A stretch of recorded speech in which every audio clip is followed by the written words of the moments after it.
À Toulouse, la gare Matabio abrite quelques vestiges. 6 wagons-postes entreposés le long de rails rappellent les liens étroits qu'entretenait la poste et le train.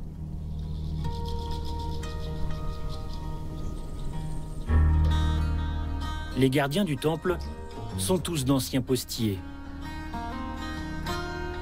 Gérard, Jean-Claude, les 2 Christian, Jean-Pierre, Denis et Michel ont passé la majeure partie de leur vie dans ces wagons.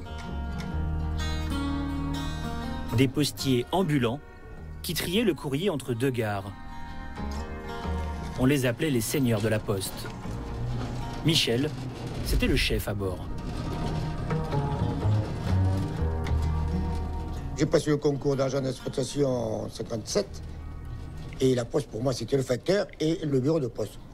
Derrière, je ne savais même pas ce qu'il y avait. Un rouge pour l'image à Toulouse. Pour faire connaître leur métier et ne pas se perdre de vue, Michel et ses anciens collègues ont créé leur petit musée. Ils ont rassemblé de vieux trésors qui ravivent leur passé.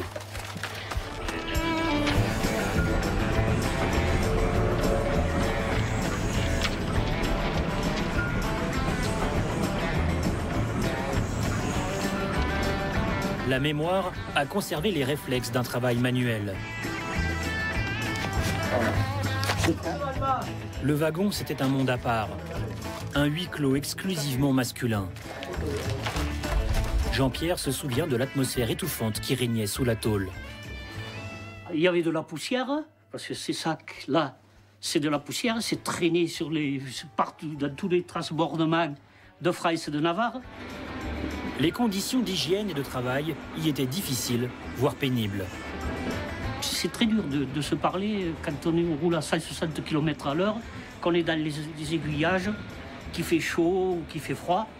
Donc chacun est à son poste, on n'a pas besoin de se parler, quoi.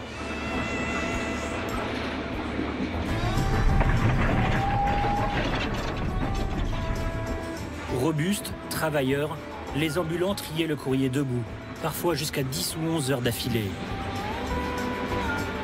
Au tri, on battait tout le monde. Pourquoi? Il n'y a pas un secret. C'est parce qu'on était, plus vite on avait fini, plus vite on se reposait. Alors les uns ils lisaient, les autres jouaient aux cartes. Mais enfin, il ne faut pas croire que chaque voyage, on avait des moments comme ça.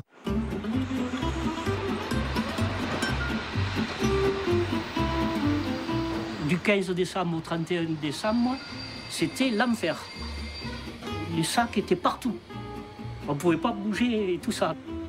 Des fois, on entendait des jouets qui se mettaient en marche et tout, oui.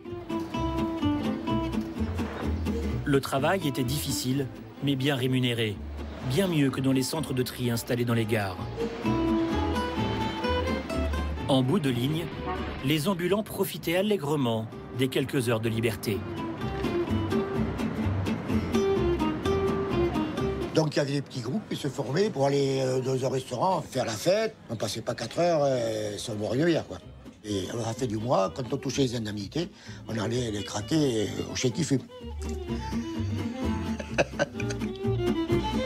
Les banquettes de ce restaurant mythique à Paris s'en souviennent encore. À la fin des années 1930, la grande famille des ambulants compte 4000 hommes qui sillonnent la France. Mais peu à peu, l'avion puis le TGV vont permettre de réduire le temps de transport et renvoyer doucement le métier d'ambulant au musée. Le service s'éteint définitivement en 1995.